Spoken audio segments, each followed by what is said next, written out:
Seule une vie vécue pour les autres est une vie qui en vaut la peine. Ces mots résonnent comme une invitation à sortir du cercle étroit de nos préoccupations personnelles.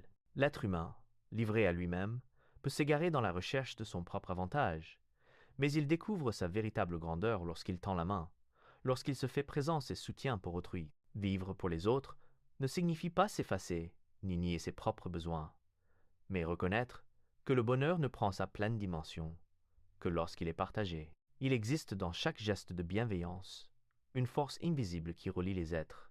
Un sourire offert à un inconnu, une oreille attentive prêtée à un ami, une aide discrète donnée à celui qui chancelle sur le chemin. Ces actes, aussi simples qu'ils paraissent, dessinent une trame de fraternité dans laquelle chacun peut trouver refuge. L'empathie ne demande pas de grandes déclarations. Elle se manifeste dans le quotidien, dans l'attention silencieuse portée à ceux qui nous entourent. Lorsque nous nous détournons de l'égoïsme, un horizon nouveau s'ouvre.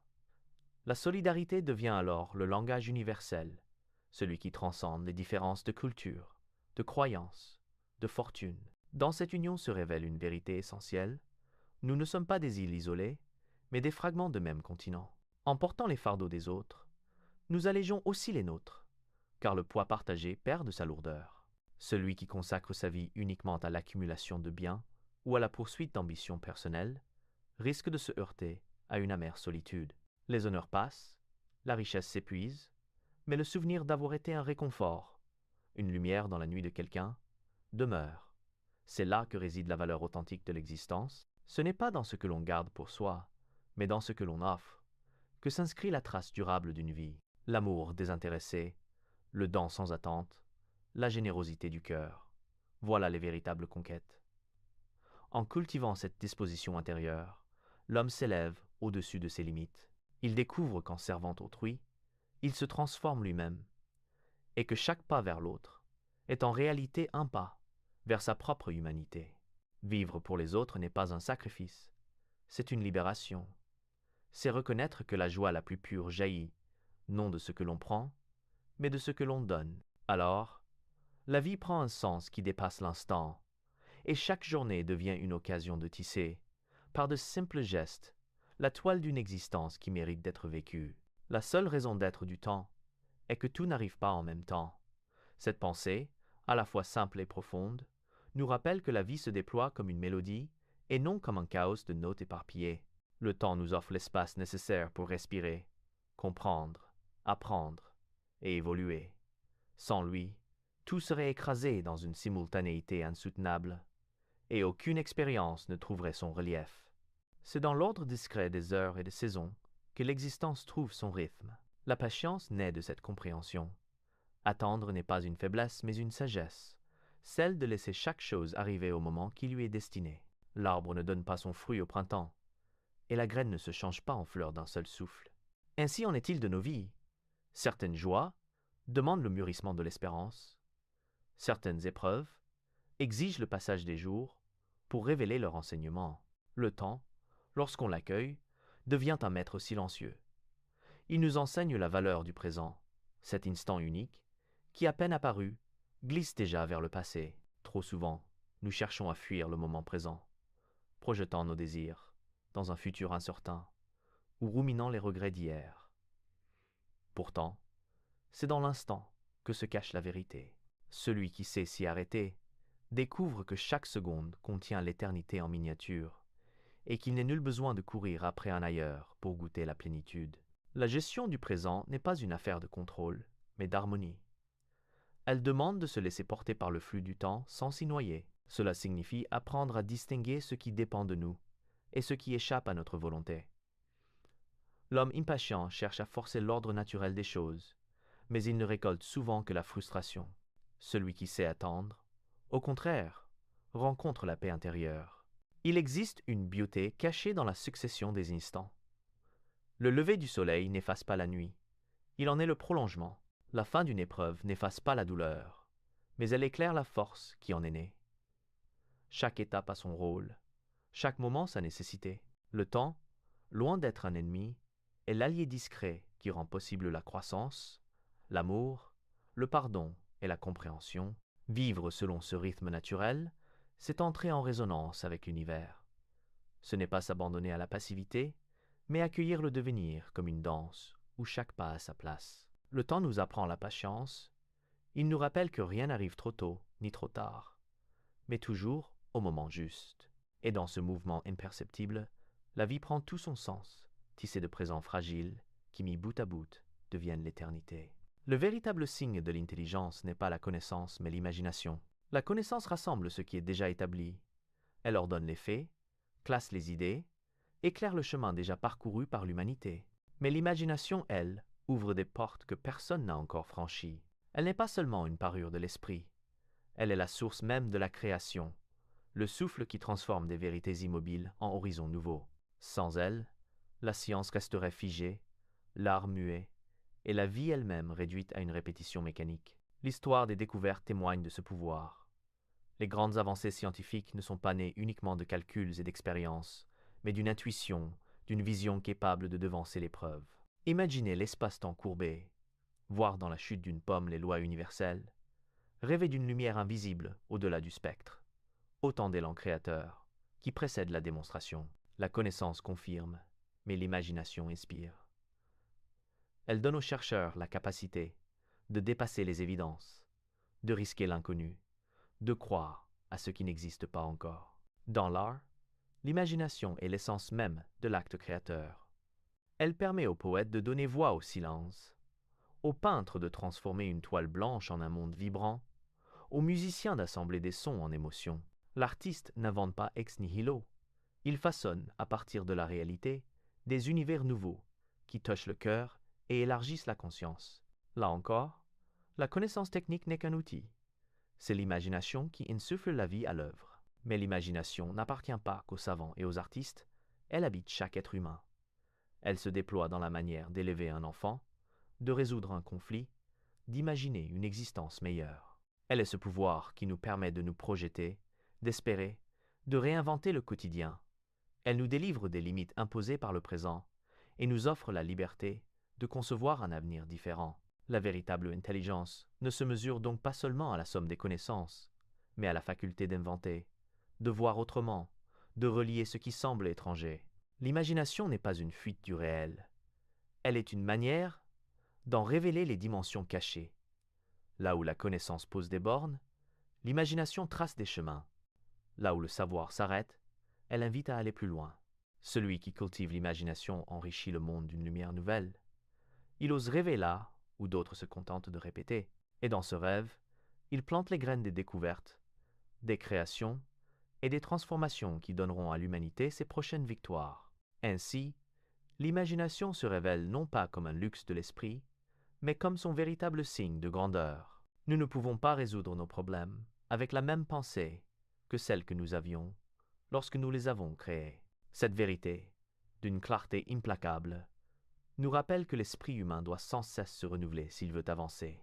Les difficultés que nous rencontrons ne sont pas des murs infranchissables, elles sont des épreuves qui nous invitent à dépasser nos habitudes, à sortir des sentiers battus, à briser les cadres dans lesquels nous nous enfermons.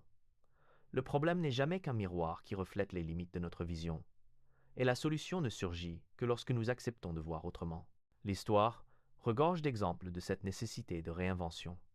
Les découvertes les plus marquantes sont nées d'un esprit capable de s'affranchir des anciennes certitudes. Le savant qui ose contredire les dogmes, l'inventeur qui refuse les impossibles, l'esprit curieux qui pose une question différemment, tous témoignent de la force de la pensée flexible. Ce n'est pas en répétant les mêmes raisonnements que l'on découvre de nouveaux horizons, mais en osant regarder la réalité sous un angle inédit. Dans la vie quotidienne, cette leçon est tout aussi essentielle. Chaque conflit, chaque impasse, chaque douleur nous pousse à réexaminer nos façons de penser. S'obstiner à répéter les mêmes gestes, à employer les mêmes mots, à nourrir les mêmes émotions, ne conduit qu'à l'épuisement. Il faut alors un élan, parfois minime mais décisif, pour rompre le cercle. Changer de regard, changer de question, oser un silence là où l'on aurait parlé, tendre la main là où l'on aurait reculé. Ce mouvement intérieur ouvre l'espace d'une transformation. La pensée rigide est une prison. Elle enferme l'esprit dans ce qu'il croit savoir, dans les certitudes rassurantes mais stériles. La pensée souple, au contraire, libère. Elle accepte l'inconnu, Elle se laisse surprendre. Elle ne craint pas de se contredire, si c'est pour se rapprocher d'une vérité plus grande. Ce n'est pas faiblesse, mais courage. Le courage de se renouveler, de reconnaître que l'on peut apprendre encore, même de ses erreurs. Réinventer sa manière de penser, c'est aussi réinventer sa manière de vivre. Le problème se transforme alors en opportunité, en tremplin vers un état plus riche de l'existence.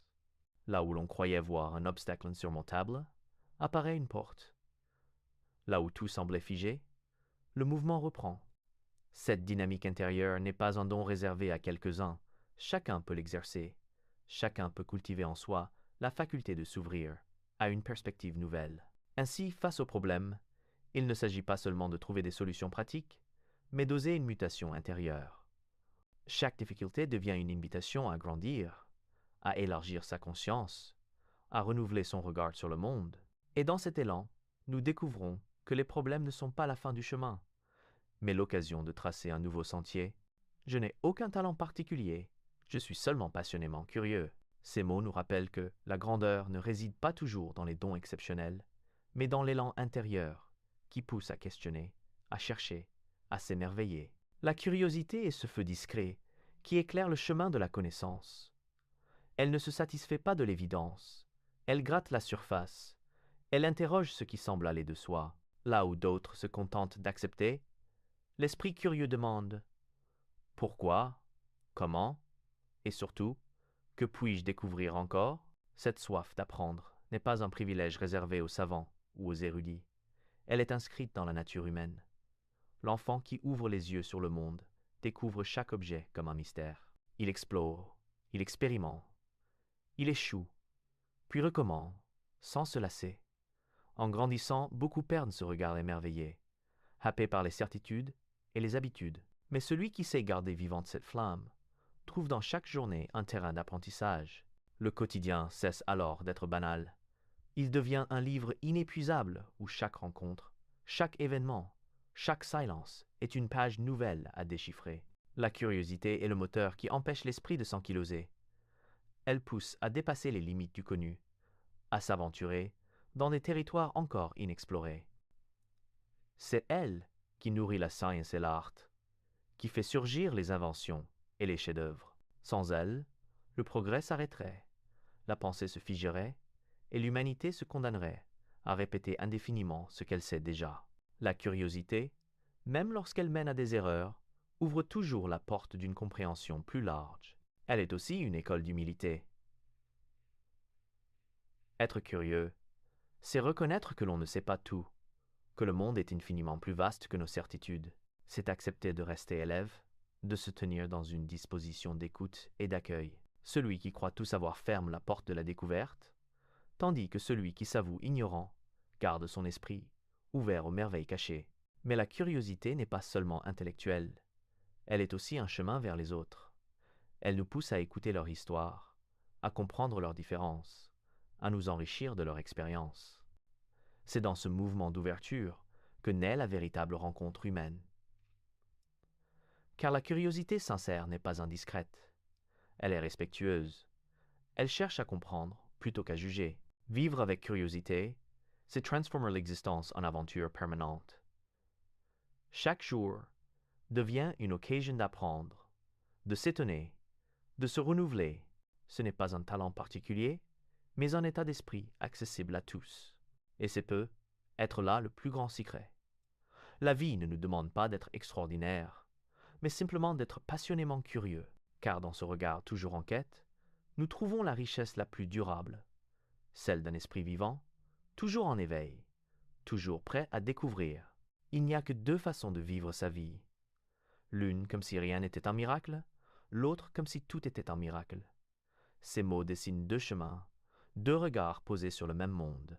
Le premier réduit l'existence à un enchaînement de faits ordinaires, explicables, sans éclat particulier.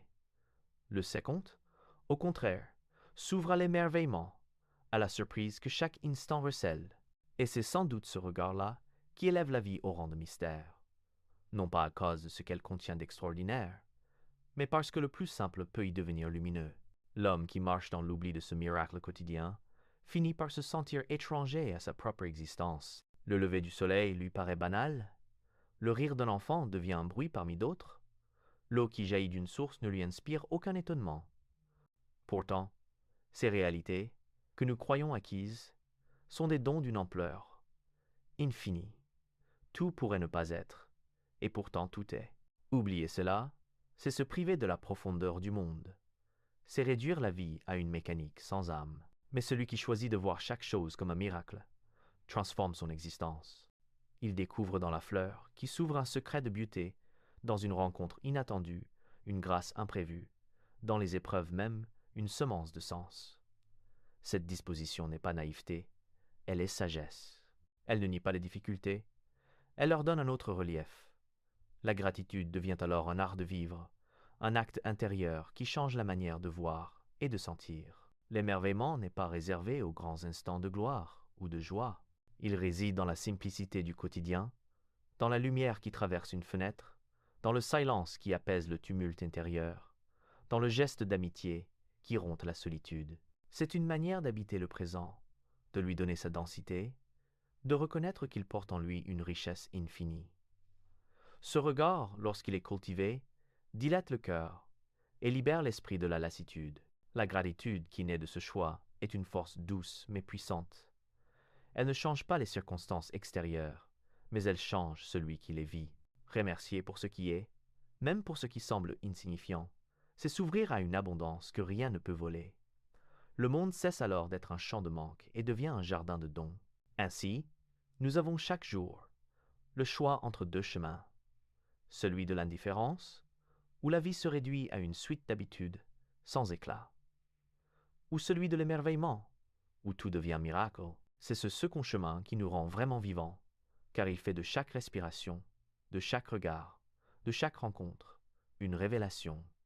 Et dans cette révélation, la vie s'élève, simple et prodigieuse à la fois. Si tu ne peux pas l'expliquer à un enfant de 6 ans, tu ne le comprends pas toi-même. Derrière cette phrase se cache une vérité qui dépasse la simple exigence de pédagogie. Elle révèle que la clarté n'est pas un artifice, mais l'essence même de la compréhension. Celui qui maîtrise vraiment une idée n'a pas besoin de l'enrober de mots compliqués. Il sait en dévoiler le cœur, la rendre accessible, la dépouiller de tout ce qui l'encombre. La simplicité n'appauvrit pas la pensée, elle en révèle la puissance. La tentation est grande de confondre complexité et profondeur.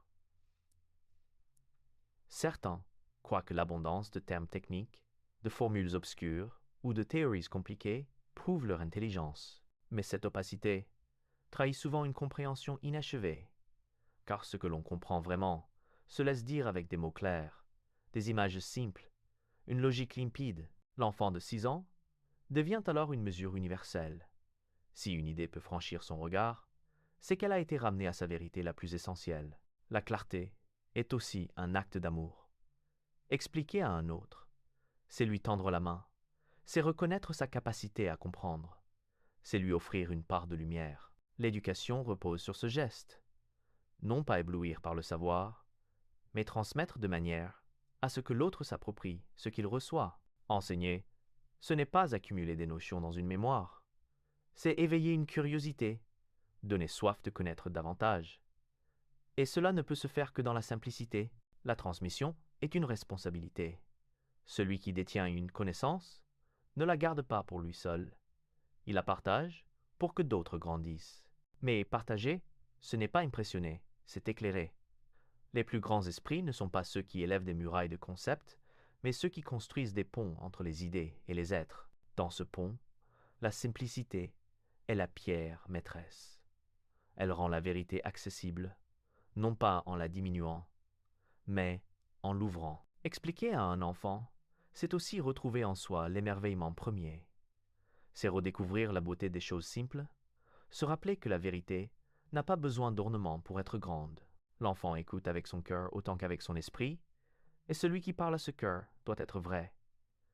La simplicité devient alors non seulement une exigence de clarté, mais aussi une exigence de sincérité. Ainsi, la compréhension authentique se mesure à la lumière qu'elle répand.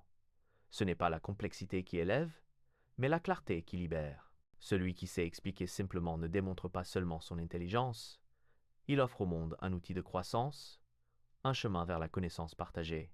Car ce qui est compris et transmis dans la simplicité devient semence, et cette semence porte toujours du fruit. La vie, c'est comme faire du vélo. Pour garder l'équilibre, il faut continuer à avancer. Cette image simple renferme une sagesse profonde. L'existence n'est pas un état figé, mais un mouvement perpétuel. Lorsque l'on tente de s'immobiliser, la peur nous gagne, les forces se figent, et l'on finit par tomber. Mais dès que l'on accepte le flux, dès que l'on consent à avancer pas à pas, un équilibre se forme naturellement, comme si le mouvement lui-même nous portait. La résilience naît de cette dynamique. La douleur, les pertes, les échecs semblent parfois insurmontables. Pourtant, la seule manière de traverser l'épreuve est de continuer à marcher, même d'un pas tremblant.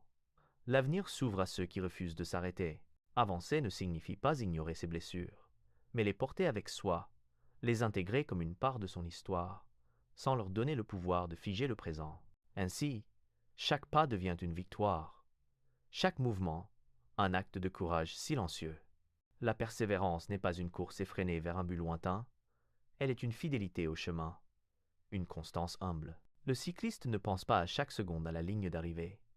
Il se concentre sur le mouvement régulier de ses jambes, sur l'air qui l'accompagne, sur la route qui se déroule sous ses roues. De la même manière, vivre avec sagesse consiste à donner toute son attention au pas actuel, à ce que l'on fait maintenant, sans se laisser accabler par la totalité du chemin. Il y a dans ce mouvement une forme de confiance. Continuer à avancer, c'est croire que la route, même inconnue, nous conduira quelque part. C'est refuser de se laisser enfermer par le désespoir. C'est croire que l'horizon existe, même lorsqu'il se cache derrière les brumes. Cette confiance n'est pas aveugle. Elle est un choix intérieur, celui de miser sur la vie plutôt que sur l'immobilité. L'équilibre n'est jamais donné une fois pour toutes. Comme le vélo, il demande une vigilance constante, un ajustement subtil. Trop de hâte, et l'on vacille. Trop d'arrêt, et l'on chute. La sagesse réside dans ce mouvement mesuré, dans cette danse fragile entre l'effort et le lâcher-prise. L'homme résilient n'est pas celui qui n'est jamais tombé, mais celui qui, après chaque chute, remonte en selle et poursuit sa route. Ainsi, persévérer, c'est honorer le mouvement même de la vie. Rien n'est statique dans l'univers. Les astres tournent, les saisons se succèdent, le sang circule dans nos veines. Nous faisons partie de ce grand rythme. S'y accorder, c'est comprendre que l'équilibre n'est pas une immobilité parfaite, mais un art d'avancer, malgré les secousses. Et dans cette avancée, patiente et obstinée, se révèle la dignité de l'existence humaine. Une personne intelligente évite trois choses. Dans la jeunesse, la luxure. Dans la maturité, la querelle. Dans la vieillesse, la cupidité. Ce triple avertissement trace une sorte de carte intérieure, une manière de lire les âges de la vie à travers leurs tentations propres. Chaque étape apporte sa beauté, mais aussi ses pièges.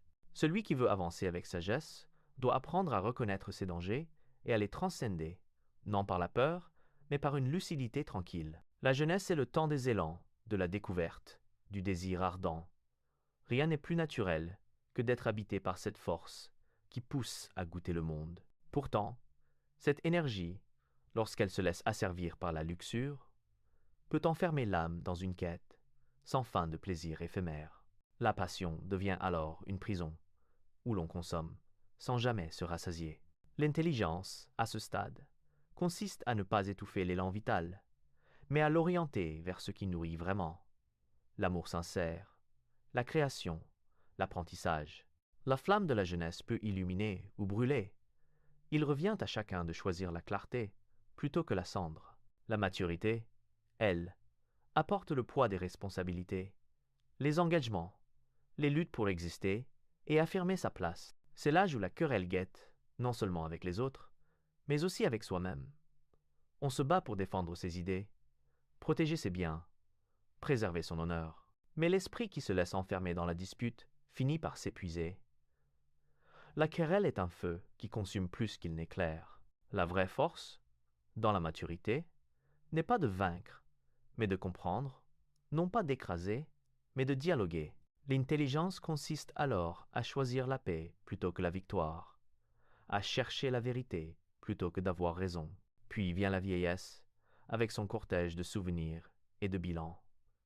C'est le temps où l'on peut céder à la cupidité, comme si l'on voulait retenir encore ce qui nous échappe. Accumuler, posséder, protéger ses trésors devient une manière de nier l'inéluctable. Pourtant, l'avarice ne repousse pas la faim, elle l'assombrit. La vieillesse sage est celle qui apprend à donner, à transmettre, à se détacher de ce qui passe pour s'ouvrir à ce qui demeure. Celui qui sait offrir ce qu'il a reçu, qu'il s'agisse de biens ou d'expériences, découvre une liberté nouvelle, plus grande que toutes les possessions. Ces 3 pièges ne sont pas des fatalités. Ils sont comme des épreuves initiatiques que chaque âge propose.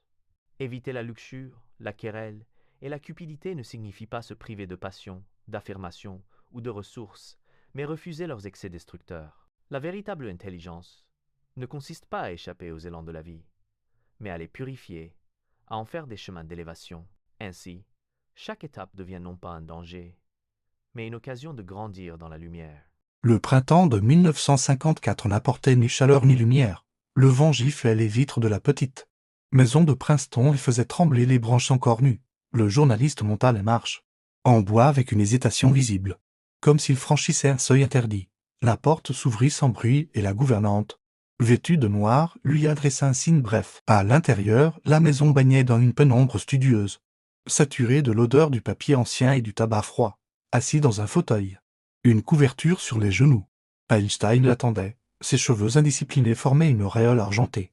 Son regard brillait d'une intensité paradoxale, mélange de fatigue et de feu intérieur. Sa main tremblait légèrement lorsqu'il l'invita à prendre place, mais sa voix, grave et calme, ne laissait transparaître aucune faiblesse. « Vous êtes venu malgré l'avertissement », dit-il simplement, comme s'il connaissait déjà la réponse. Le journaliste sortit son carnet, son stylo prêt à capter chaque mot. Pourtant, pendant un long moment, aucun son ne vint troubler la pièce. Seul le tic-tac d'une horloge lointaine rythmait l'attente. Enfin, il osa la question, celle qui l'obsédait depuis des semaines et qui semblait interdite. « Professeur, croyez-vous qu'il existe quelque chose après la mort ?» Un silence plus dense encore s'installa. Einstein baissa légèrement les yeux, comme pour sonder une mémoire qui n'appartenait pas qu'à lui. Ses lèvres esquissèrent un sourire discret. « Croire, non, le mot n'est pas juste. À mon âge, on préfère savoir. » Ces mots suffirent à faire vaciller le journaliste, qui sentit son cœur battre plus fort. Il reprit courage. « Mais la science, votre science, ni l'existence de l'âme. » Einstein redressa la tête, son regard devenant soudain plus vif. « Pas ma science, celle que l'opinion publique croit comprendre, limitée au visible, aux chiffres, aux instruments. Elle est aveugle à ce qui échappe aux formules. » Ses mains, fines mais fermes, se crispèrent sur la coudoir. « Ce que je vais vous dire n'a jamais quitté ces murs. Peut-être ne doit-il pas en sortir avant. » Longtemps, dehors, le vent frappa la maison d'une rafale. Dedans, le journaliste nota chaque mot, la gorge sèche. Einstein reprit, d'une voix plus basse, « La vie ne s'arrête pas à la mort. Ce n'est pas une croyance. C'est un fait. Je ne l'ai pas découvert en observant les étoiles, mais en étudiant les structures profondes du temps et de l'espace. » Le journaliste se pencha, comme attiré par un champ invisible. Ses doigts tremblaient sur le carnet. Dans cette pièce close, au cœur d'une nuit glaciale, il eut la sensation d'assister non pas à une interview, mais à une confession. Une vérité qu'aucun article, aucune conférence n'aurait jamais osé formuler. La respiration d'Einstein se fit plus lente. Ses yeux semblaient fixés au-delà du journaliste, vers un horizon invisible. Et dans ce silence pesant, une porte invisible venait de s'entr'ouvrir. Le journaliste, encore troublé par la première réponse, se risqua à demander davantage. La plume de son stylo suspendue au-dessus du papier attendait un mot, une image, quelque chose qui puisse donner forme à l'invisible. Einstein, les mains croisées sur ses genoux, prit le temps de réfléchir. Sa respiration lente emplissait la pièce d'un rythme régulier, presque méditatif. Puis il parla, non pas avec l'arrogance d'un savant certain de ses théories, mais avec la simplicité de celui qui décrit une évidence. Imaginez une vague à la surface de l'océan, commença-t-il doucement. Tant que souffle le vent, elle existe, visible, unique. Mais quand le vent cesse, la vague disparaît-elle vraiment? Non. L'eau demeure, l'énergie de la vague retourne dans l'océan. Ainsi est la conscience humaine. Elle se manifeste à travers un corps, comme la vague à travers le vent. Mais sa source est infiniment plus vaste que cette forme passagère. Le journaliste releva les yeux de son carnet. Il s'attendait à des équations, à des démonstrations mathématiques, et il entendait une métaphore qui paraissait presque poétique. Einstein perçut son étonnement. Poursuivit, le regard brillant d'une lumière intérieure. Le corps est un réceptacle temporaire, il ne se transforme et s'éteint. Mais la conscience n'est pas de la matière. Elle n'est pas fabriquée par le cerveau. Le cerveau, voyez-vous, n'est qu'une antenne. Un instrument qui capte un flux plus profond. Lorsque l'antenne se brise, le flux ne disparaît pas. Il continue au-delà du visible, dehors. Une bourrasque fit vibrer les vitres. Le journaliste frissonna sans savoir si c'était du froid ou de la gravité des paroles qu'il entendait. Mais alors, professeur, insista-t-il, cela n'entre-t-il pas en contradiction avec vos propres lois? Einstein eut un sourire presque malicieux. Non, les lois de la physique ne sont pas abolies. Elles sont incomplètes. Rappelez-vous la première équation qui a bouleversé le monde, l'énergie et la matière sont équivalentes. Rien ne se perd, tout se transforme. Pourquoi la conscience, qui est la plus subtile des énergies, ferait-elle exception? Ses mains se levèrent légèrement, comme pour soutenir une idée fragile. Ce que nous appelons la mort n'est que la fin d'une manifestation. Comme la vague qui se retire, la conscience cesse d'être perçue dans une forme particulière. Mais elle retourne à sa source, à l'océan. Et là, elle demeure. Le journaliste, la gorge sèche, nota ces phrases en se demandant s'il n'était pas en train de recueillir des paroles destinées à rester enfouies. Einstein, lui, s'était déjà replongé dans son silence. Ses yeux fixaient l'ombre d'une bibliothèque. Comme si derrière les volumes serrés dormait un monde encore plus vaste. Un océan qu'aucun instrument n'avait jamais mesuré. La lampe posée sur le bureau projetait une lueur vacillante qui dessinait des ombres étranges sur les murs. Le journaliste, concentré, n'osait interrompre le silence. Einstein, le regard perdu, triturait la chaîne de sa montre de poche comme s'il cherchait le fil d'une idée encore fragile.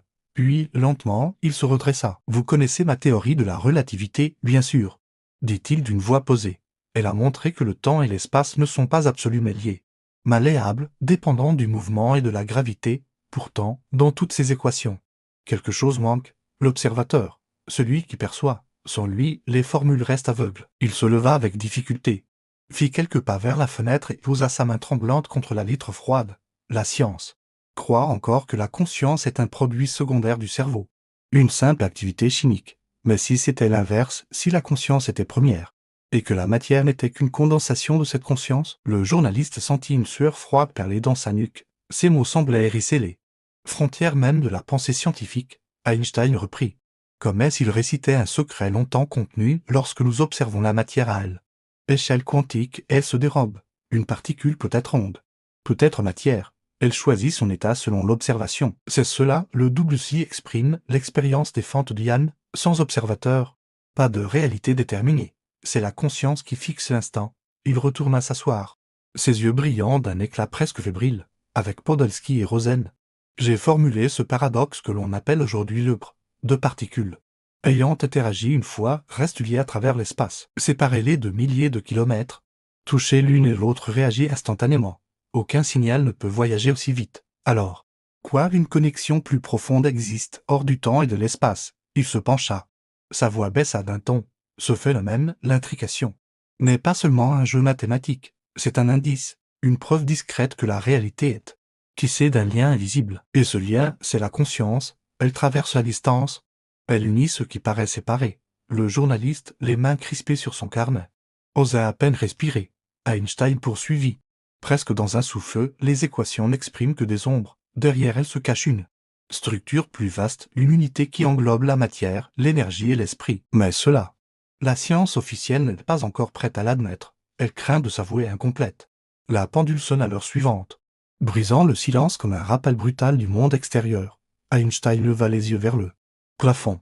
Ses traits fatigués marqués par une gravité solennelle, le véritable secret des équations. Ce n'est pas qu'elles expliquent l'univers, c'est qu'elles pointent vers ce qui se trouve au-delà des nombres, et l'œil qui observe.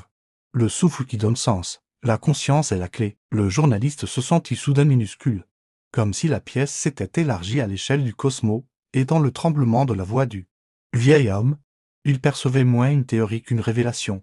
Le feu dans la cheminée s'était éteint depuis longtemps, laissant dans la pièce une fraîcheur humide. Le journaliste frotta ses mains pour chasser le froid. Mais il comprit vite que ce n'était pas la température qui lui donnait des frissons. Einstein, immobile dans son fauteuil, fixait un point invisible devant lui, comme si ses pensées traversaient la pièce pour rejoindre un horizon lointain. Lorsqu'il parla, sa voix était douce, presque fragile. Mais chaque mot résonnait avec la force d'une vérité scellée depuis toujours. Vous voulez savoir? Si je crois en Dieu, mais le mot lui-même est un piège. Les hommes ont façonné un Dieu à leur image.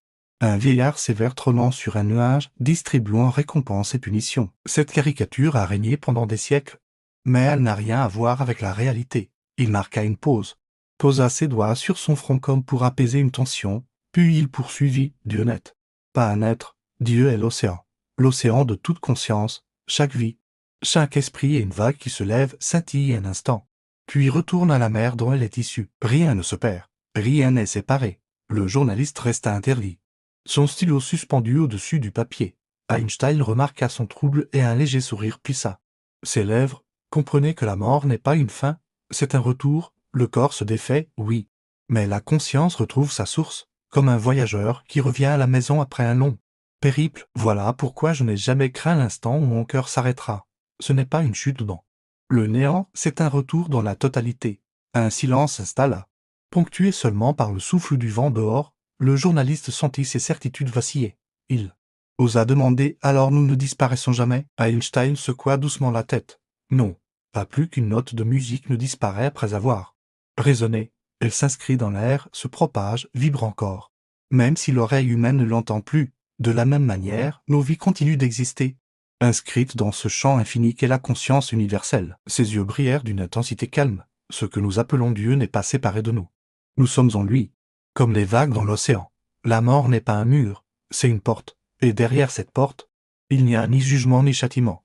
Seulement le retour à la lumière dont nous n'avons jamais cessé de faire partie. Le journaliste sentit sa gorge se serrer. Il nota les paroles d'une main tremblante, conscient qu'il consignait quelque chose qui défiait les dogmes, les religions, et même la science officielle. Dans le regard d'Einstein, il ne voyait pas la ferveur d'un mystique, mais la certitude tranquille d'un homme qui avait contemplé l'univers et découvert que, au-delà des équations, tout convergeait vers une même source, l'océan. La nuit avançait, lourde et silencieuse, seulement troublée par les coups de vent qui s'engouffraient sous les tuiles. Le journaliste sentait la fatigue lui peser sur les épaules, mais les paroles du vieil homme, étrangement limpides, le maintenaient éveillé comme si elles ouvraient des portes invisibles.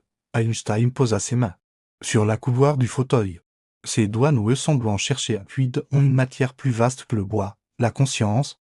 Voyez-vous, ne s'arrête pas à un seul voyage, dit-il d'une voix grave. Elle revient, encore et encore, non pas comme une mécanique aveugle, mais comme une école.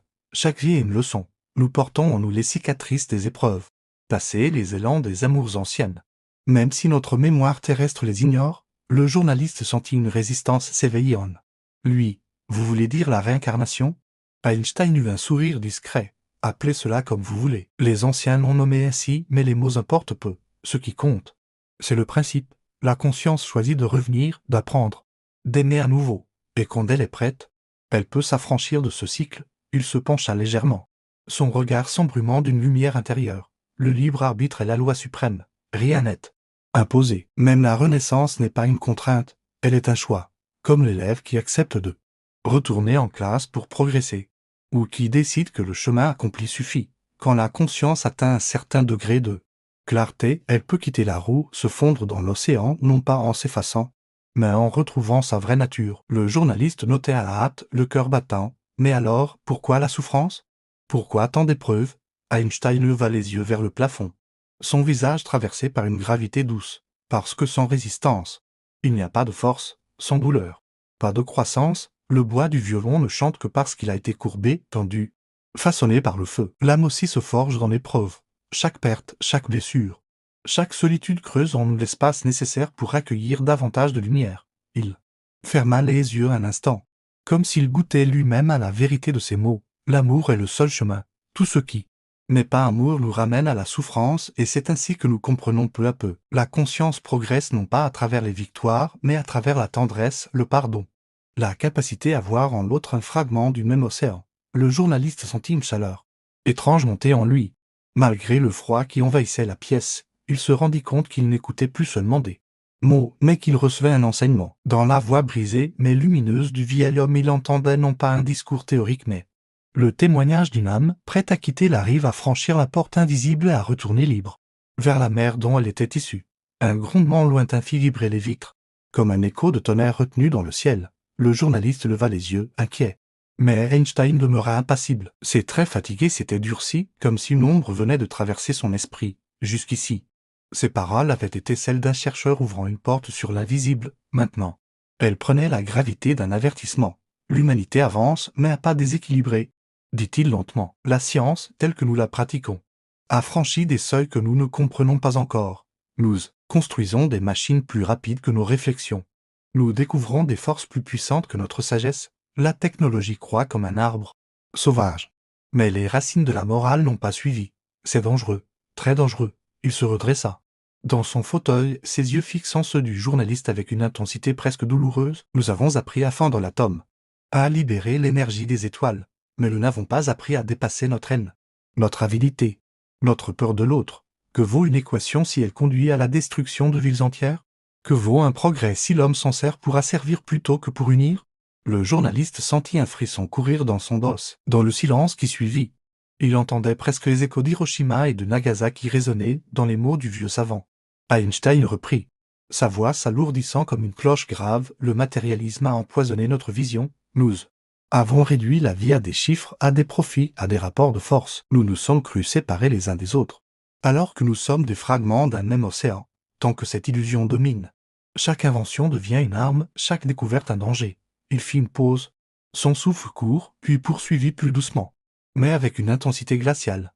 L'avenir dépend d'un choix, découvrir notre unité ou périr. Si l'homme comprend enfin qu'il est lié à son frère, à son ennemi, à la moindre créature, alors la science deviendra lumière. Mais s'il continue à croire qu'il est seul, qu'il peut dominer, alors la science deviendra l'âge qui abattra l'arbre de la civilisation. Le journaliste sentit sa gorge se serrer. Vous pensez que nous ne survivrons pas?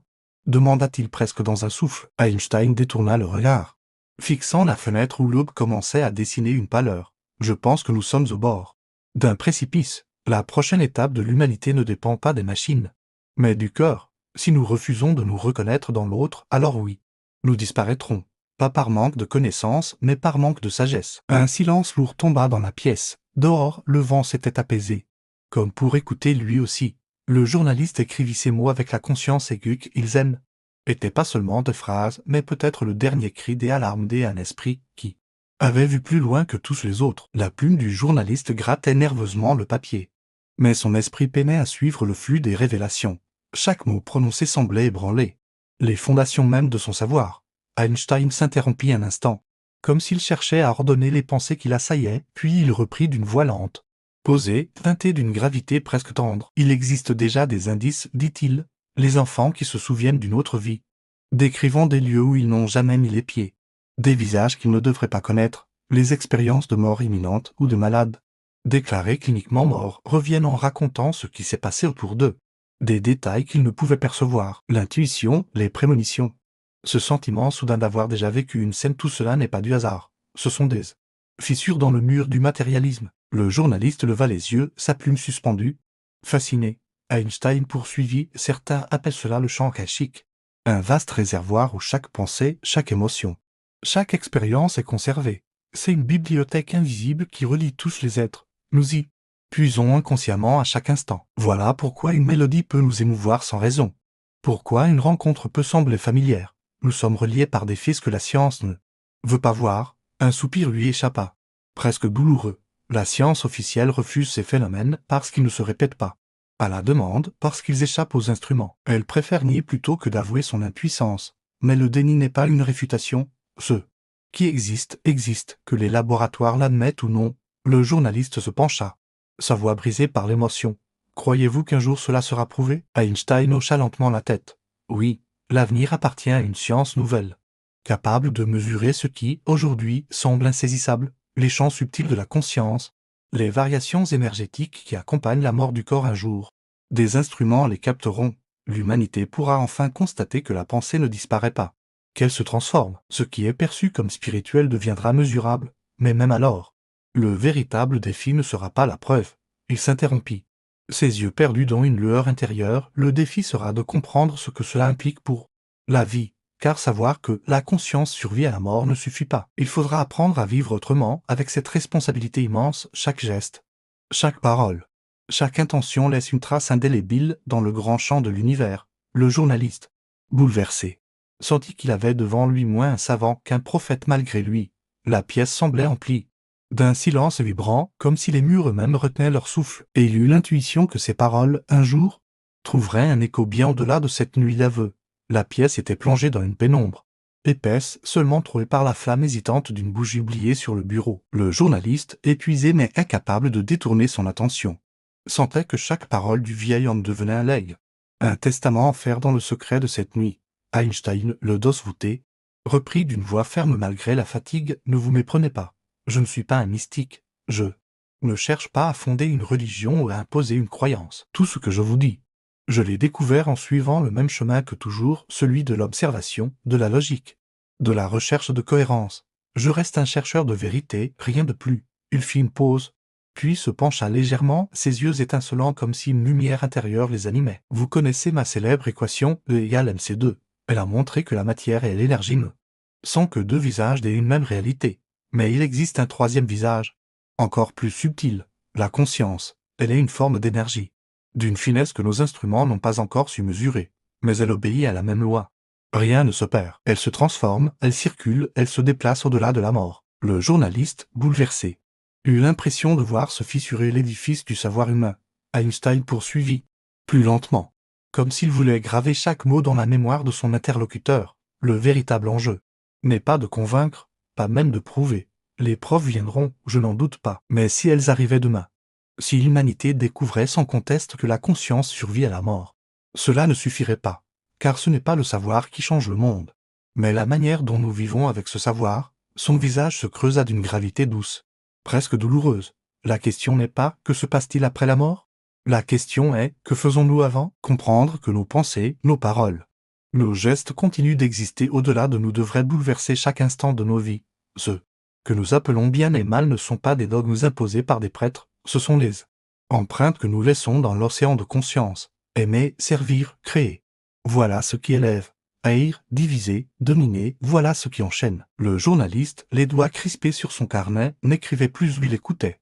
Habité par une émotion qu'il ne savait pas nommer, Einstein posa une main sur sa poitrine et conclut d'une voix presque murmurée, « Mon héritage n'est pas une formule.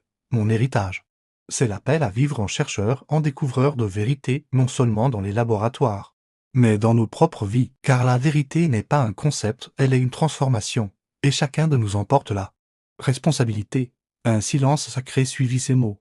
Le journaliste comprit qu'il n'assistait pas à une leçon de physique, mais au testament d'un homme qui, au-delà des équations, avait trouvé l'essence même de l'existence. La plume tremblait entre mes doigts. Chaque mot que je couchais sur le papier semblait m'échapper aussitôt, comme si l'encre ne parvenait pas à retenir l'ampleur de ce que je vivais. Je n'étais plus seulement journaliste, je n'étais plus seulement témoin. J'avais la sensation d'être le dépositaire d'un secret qui, s'il venait à être révélé trop tôt, pourrait bouleverser le monde entier. Mon cœur battait fort, trop fort, et une étrange peur m'étreignait, non pas celle d'un danger extérieur, mais celle d'être changé à jamais par ce que je venais d'entendre. Einstein parlait encore. Sa voix parfois rauque, parfois étonnamment claire, comme si elle empruntait à une source plus vaste que son propre souffle. Il ne donnait pas une conférence. Il ne répondait pas à une interview. Il confiait un testament. Chacune de ses phrases était à la fois une flèche et une prière, une équation transformée en murmure de vérité. Ses yeux fatigués brillaient d'une intensité que je n'avais jamais vue chez aucun homme. Je me sentais nu devant, dépossédé de mes certitudes. J'écrivais fébrilement, mais je savais que même les mots les plus précis ne pourraient jamais contenir l'expérience de cette nuit, car ce que je vivais n'était pas seulement intellectuel, c'était intime, brûlant, indélébile.